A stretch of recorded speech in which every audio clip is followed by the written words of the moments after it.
For a challenge, I wanted to build a sand fort in Dwarf Fortress to survive the new siege update. My 7 dwarves dug deeply and greedily and they suffered for it, but they managed to set up a safe haven below the surface. Alas, if they fail to set up further defenses, the thin crust of sand and stone will not keep them safe, so they have to go deeper. They have to make the caverns their own and they have to establish a well-protected deep home. It's time to strike the earth again. There are 2 things I really want to work on today. I want to find the magma sea, so I'm gonna, since we couldn't really find anything down in this direction, I'm just gonna split out here just below the actual caverns that we found, and we're gonna see if I can find something on the other side. After that, I want to go deeper over here. I feel like this could be our new home, so we're gonna have to fix this area up a bit. But that's gonna be a long-term process, which Kanak's gonna have to be the one to do. I also told him to mine out some tetrahedrite over here that we can turn into some good stuff. I'm also building a couple of new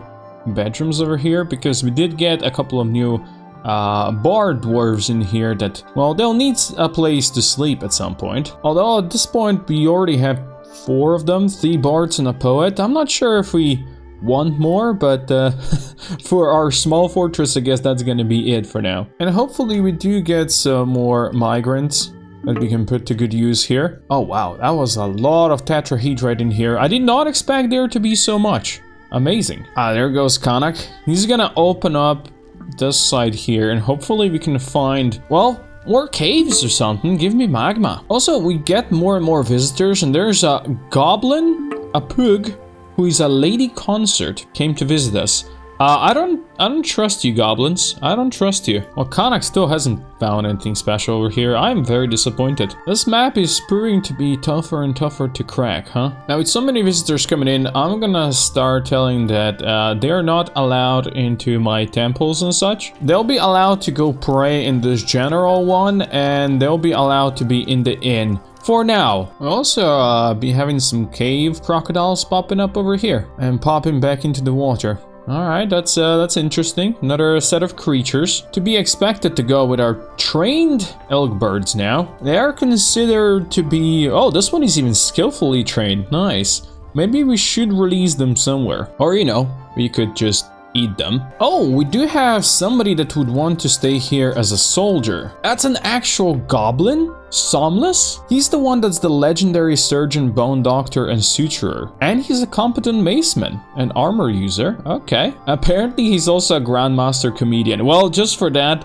we have to take him. It would be funny having Goblin fighting for us versus goblins. He's grabbing some new equipment. Just gauntlets, a shield, and a mace. Apparently that's all he needs. Now this cave crocodile is now attacking my dwarves down here, which means it would be perfect if our new goblin would go in and smack him in the face. Here he comes. Oh, well, he's already dead. Well, it was Lucy who actually stabbed the crocodile in the head with her iron spear. Yep, that would do it. Looking at this, we should have plenty of stuff that the goblin could wear. We do have the mail shirts. I'm pretty sure he can wear that. Let's see, I told him to update his equipment. Oh, he grabbed the silver mace that I made for him, and yeah, he got some proper armor equipment now. Let's go. I should say she, because it's a lady. It's a lady goblin. There's also a human maceman that wants to join as a soldier. You know what? I will approve this, even though I don't have any gear for you. You're just gonna have to use your own stuff, Isa. Generally, I wouldn't really accept humans to be part of my army, or goblins for that matter. But let's be real, we kinda need everybody we can get right now. Now, one of our biggest problems right now is there is no wood left on the surface, no cactuses growing at all. And down here in the mines, well, we only have trees like growing in the water, which we can't really reach. So yeah, we can't actually make beds right now, which is unfortunate. Of course, eventually these tower caps will grow, but of course that's gonna take a while. So we have this giant olm here interrupting all my dwarves again. Hopefully my military can go and slay him. There you go. Of course, Lucy stabbed in the head again. Well done. We also spotted a gremlin who just jumped off the map, it seemed, and there's another giant olm here. This one is tough and strong, so it might be a tough battle for our military. But they're coming, and she is terrified of us apparently. Oh, trying to escape again. Oh.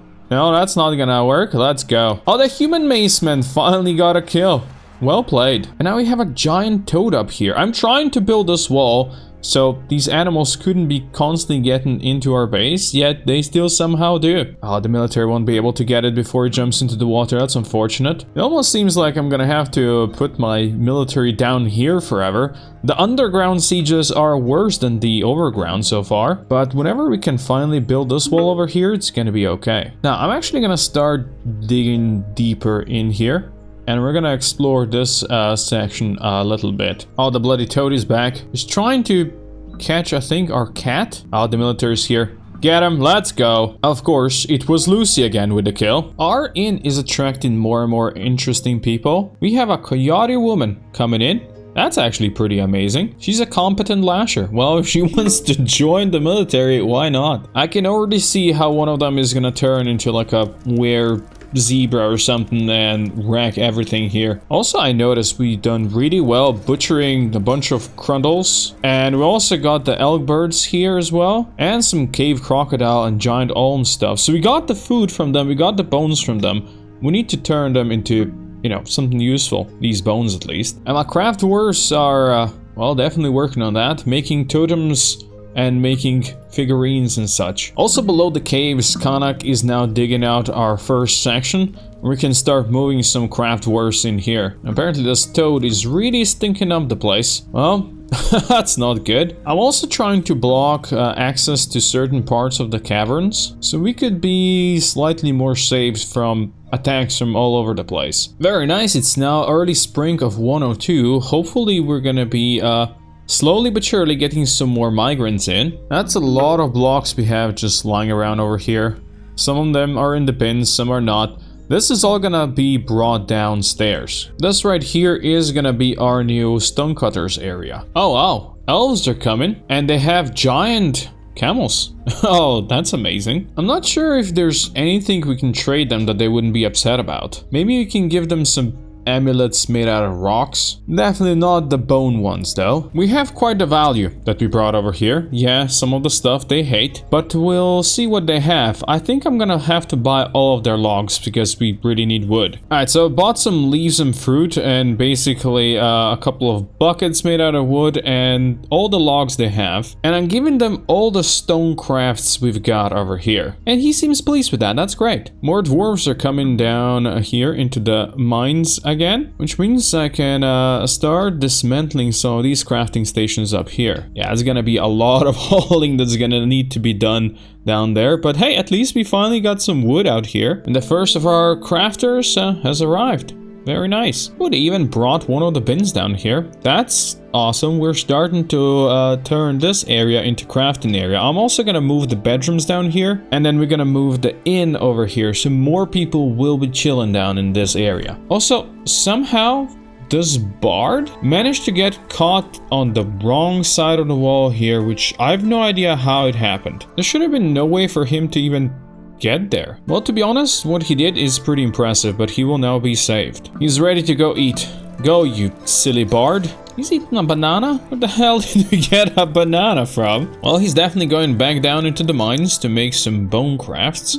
Hopefully he does not get lost again. Also, we finally got migrants. There's a cook with a piggy and a alpaca. There's another piggy and more animals. A fisher worker, definitely need that. Lots more animals. Jesus, you guys think we're starving. We got a dwarven child and we got a brewer coming in. That's another child and an animal caretaker, sharer. That's good. A fish dissector and just a measly peasant with a wood burner. Also got another fisher worker. These guys think that we have fish, and a trapper and a cheesemaker. Another fish dissector, another child, an animal dissector. Yeah, we're gonna dissect a lot of stuff. And yet another fish dissector. Great. Yet another child. Yet a third child. A fourth child. We got up to 51 from 28. That was a huge migrant wave. Now it's on to me to make these guys feel welcome. That peasant that came in is actually a novice shield user and armor user, so I'm gonna sign him into my military. I feel like some of these fish dissectors could also go in there. Definitely do not need this many fishery workers. And there should be plenty of armor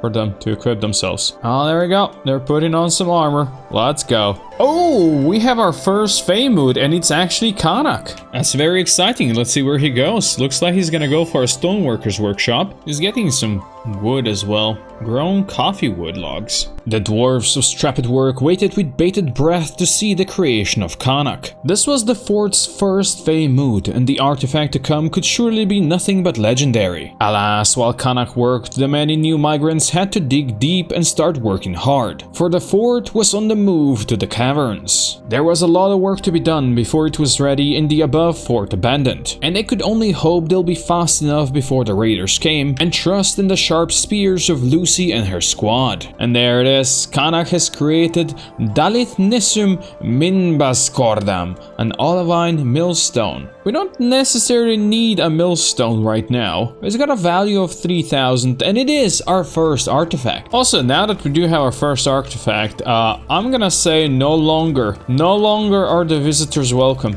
You go away. And here they go. They are all leaving.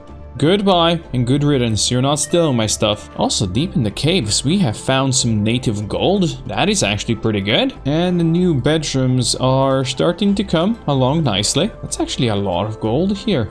Amazing. The vein goes very deep down here, look at that.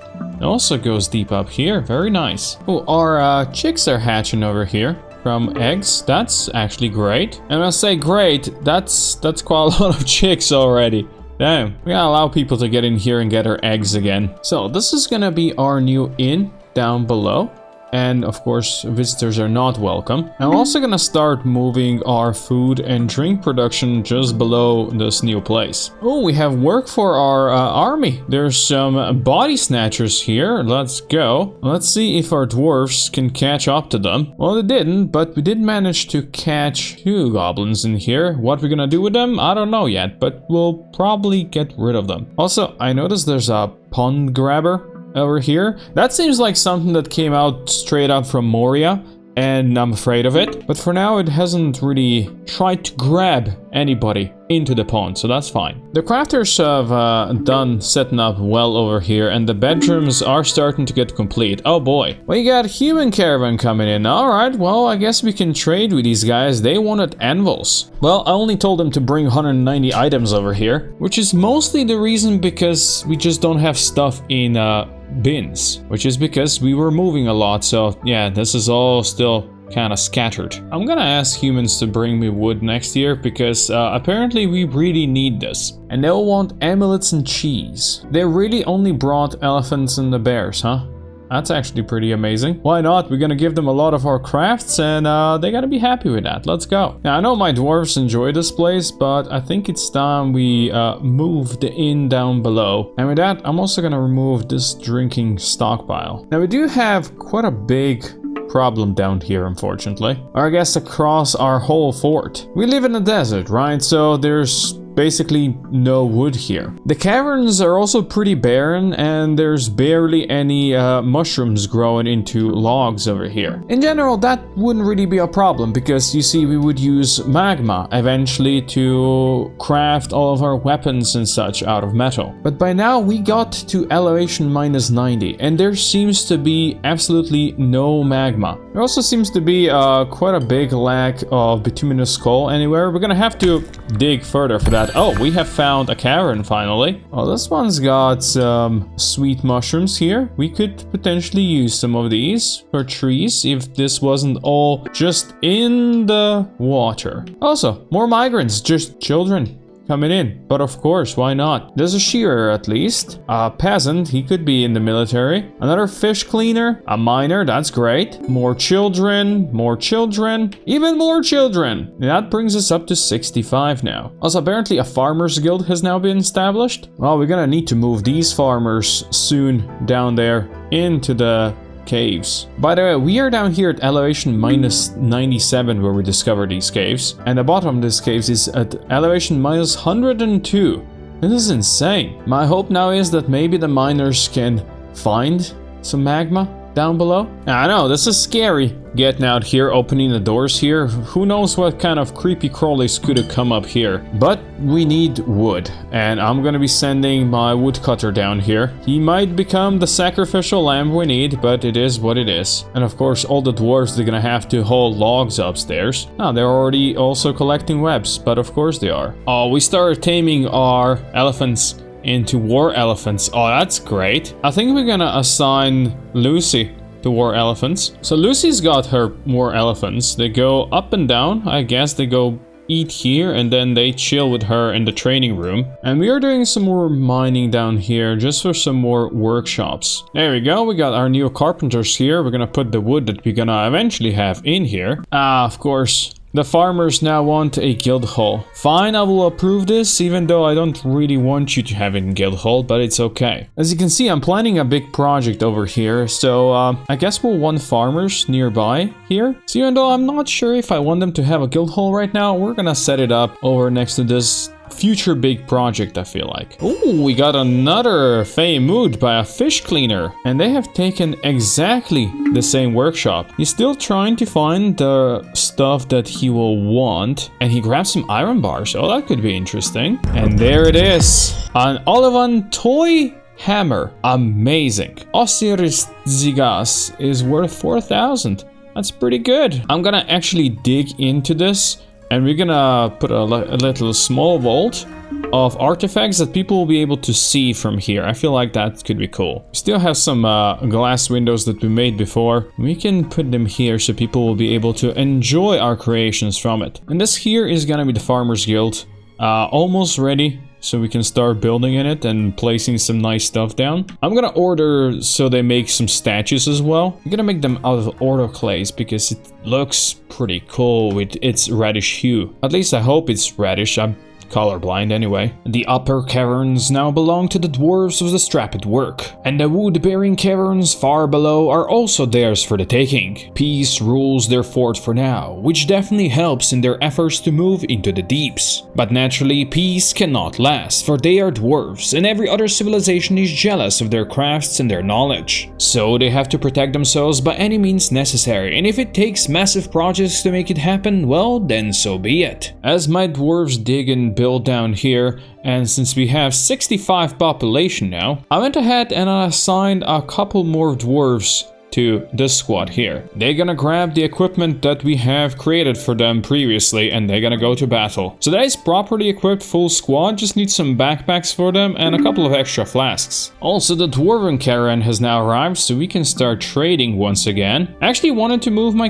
trading depot down into the caverns, but just didn't do it yet. Looks like we have some good news. We're gonna become a barony. Sure, I will accept this. And we're gonna pick a baron from one of the people that have no item preferences. Generally, I would pick our expedition leader, Nuke Fëanor, but he would want me to constantly build millstones that I really don't need, so yeah, we're not gonna pick him. Instead, we're gonna pick Cero, who is an animal dissector. And I told them that next year I would want to buy some yak leather and some pigtail cloth and such. And they will want armor and crowns. Well, we're definitely gonna have plenty of crowns next year, so that's good. And there we go, we have officially become a barony. And apparently, we not only got a baron, we also get Zuntir, a mayor. Our mayor is a legendary fish dissector. That is pretty impressive. Now, our mayor is gonna be renamed Drosmo, in thanks to one of my channel supporters, and our thirsty baron is gonna be renamed Kuro, again as one of my channel supporters. Now, of course, these two guys will want studies, they'll want dining rooms, bedrooms, they'll want a tomb as well, all kinds of good stuff that we now have to craft for them. And before these guys get too upset, I'm gonna go and I'm gonna dig them a nice room for them. So this up here is gonna be for our baron, and this down here is gonna be for our mayor. Now let's go trade with our friends. How much value we have? Oh yeah, that's quite a lot. Oh, we're gonna need to trade a lot because I am buying a lot. I have bought all of their cloth and leather here, a bunch of their seeds that they had, a shield since they had a steel shield, and some extra picks and some more wine, and an instrument, which cost me a lot. So we also have to give them a lot in return. Luckily, we do have a lot to give them. I gave them all of our crafted stuff and a couple of extra gems. He seems ecstatic with that, of course. I gave you a lot. And since I'm a nice person, I'm gonna also give them just a bunch of extra stuff as a gift. Nice trading with you, friends. Oh, we also had hillocks of Lashtstormers founded a day's travel to the northeast and incorporated into our holdings. And there it is, the Dwarven Hillocks, a population of 50. That's actually pretty good. Economically linked to us, that's cool. We could actually request some people. I mean, some of these guys could fight for us, like Competent Pike Dwarf. That's actually pretty good. This one is Competent Marks Dwarf. Maybe when we start shooting stuff, we'll ask for them. Also, what is happening with my elephant here? It's a clumsy elephant. Did you like fall down the stairs or something? I'm not sure exactly what happened to this poor elephant, but yeah, he's seriously injured. Also, in the meantime, we got a lot of new people coming in. Butchers, siege engineers. Oh, we're gonna definitely need that. I was paying attention to that elephant, so I didn't see all of them arrive, but we're up to 75 population now. Oh, our mayor wants helms made? Alright, I guess that's how it is. We did get plenty of leather in here that we bought. So let's see if leather caps will count as helmets. We have made leather caps. That clearly did not work. So you know what? We are just gonna forge some iron helmets. Also, our farmers guild is happening now. It's got walls. That's about it for now. Also, I'm gonna assign a couple more guild holds around here. This is gonna be for our gem cutters. This right here is gonna be for our mechanics. This here is gonna be for our woodworkers. This is gonna be for our crafts dwarfs, and this is gonna be for our stone workers. They don't really have guilds established yet, but if they ever want to, this is gonna be a place for it. Also, we do have our Orosirtigas and our Dalithisms something on display here, which is very nice, so people will be able to see them. And Drosmo is not allowing us to export any armor. That's fine, we barely have enough to equip ourselves, although our dwarves are decently equipped right now, which is cool. I don't know if you have any good engravers, but I'm gonna get our dwarves engraving these walls, and hopefully that's gonna increase the value of this guild hall before we even establish anything else in here. Oh yeah, they are engraving stuff, and we also brought some, well, crappy statues in here, but the value is definitely going up now. Also, looks like that clumsy elephant has now perished and has died. May he rest in pieces. I'm sure Lucy is gonna miss one of her elephants, but at least the other one, Minkut, is still alive and running. Clearly we are very close, so we just need to improve it slightly. Maybe just a couple more cheap statues. Next to our new inn, we are also gonna be building a new dining area here, which means it's gonna be time to remove this one. Also, it looks like our dwarves might have some work here, because we have some snatchers who got captured already. Never mind then.